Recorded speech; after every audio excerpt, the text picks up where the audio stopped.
Welcome to recipes இன் மேவி. இன்றைக்கி நம்ம அருமையான சுவையில் ஒரு டின்னர் ரெசிபி தான் செய்ய போகிறோம். எல்லாருமே விரும்பி சாப்பிட்ற மாதிரி இதை எப்படி செய்கிறது, இதுக்கு தேவையான பொருட்கள் என்ன பார்க்கலாம் வாங்க. 1 கப் துருவின தேங்காயில் கெட்டியான பால் 1 கப் அளவுக்கு எடுத்து வச்சுருக்கேன்.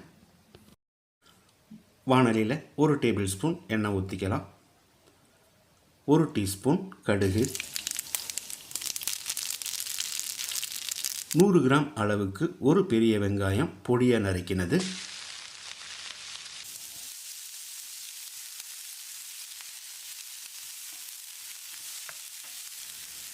ஒரு பச்சை மிளகாய் பொடியாக நறுக்கினது, 1 இன்ச் அளவுக்கு இஞ்சியையும் பொடியாக நறுக்கி வச்சுருக்கேன். ஒரு 10 செகண்ட் இதை பெரட்டி விட்டுறலாம். 50 கிராம் அளவுக்கு ஒரு கேரட்டையும் பொடியாக நறுக்கியிருக்கேன். இதையும் போட்டு 1 நிமிஷம் நல்லா வதக்கிடலாம்.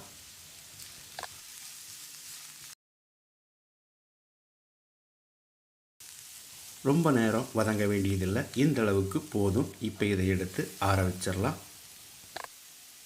இட்லி அரிசியை கப் அளவில் 1.5 கப் அளவுக்கு எடுத்து வச்சுருக்கேன். இது 300 கிராம் அளவு. 4 டேபிள் ஸ்பூன் உளுந்து, 2 டீஸ்பூன் வெந்தயத்தையும் 4 மணி நேரம் ஊற வச்சு எடுத்து வச்சுருக்கேன். ஊற வச்ச இந்த அரிசியை மிக்சியிலையோ கிரைண்டர்லேயோ அரைச்சி எடுத்துக்கோங்க. 1 கப் அளவுக்கு கெட்டியான தேங்காய்பால் எடுத்து வச்சுருந்தோம், இதை ஊற்றிடலாம். இதுக்கு தேவையான அளவு உப்பு சேர்த்துக்கலாம். நான் 2.5 டீஸ்பூன் உப்பு சேர்க்கிறேன், இது சரியாக இருக்கும்.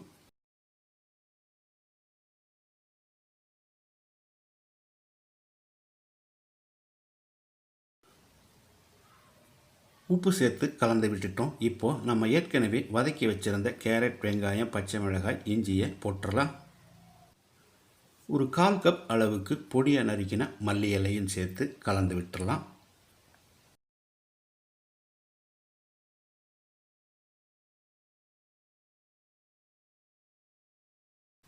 இப்போ இதோட 2 பிஞ்ச் அளவுக்கு சமையல் சோடா ஆப்ஷனல் தான், இது இல்லைனாலும் டேஸ்ட் நல்லாயிருக்கும். சமையல் சோடா சேர்த்தா கொஞ்சம் மிருதுவாக இருக்கும்.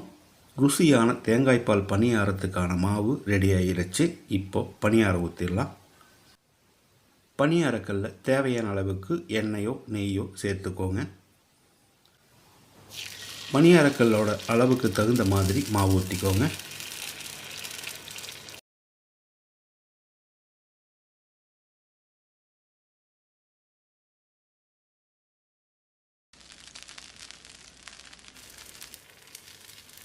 ஒரு நிமிஷம் வெந்த பிறகு இப்போது திருப்பி போட்டுடலாம்.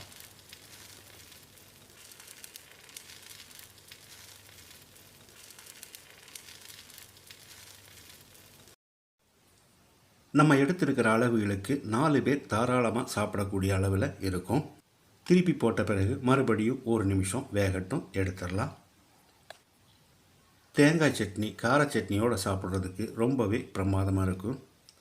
அதுவும் இந்த மாதிரி மழை நேரத்தில் சாப்பிடும்போது இன்னுமே சுகமாக இருக்கும். அருமையான சுவையில் நான் செஞ்சுருக்கிற இந்த தேங்காய்பால் பணியாரத்தை இதே மாதிரி இதே அளவுகளோடு நீங்களும் செய்து பாருங்கள். இந்த வீடியோ பிடிச்சிருந்தால் லைக் பண்ணுங்கள், கமெண்ட் பண்ணுங்கள், ஷேர் பண்ணுங்கள். சப்ஸ்கிரைப் பண்ணாதவங்க சப்ஸ்கிரைப் பண்ணுங்கள். மறக்காமல் பெல் பட்டனை கிளிக் பண்ணுங்கள்.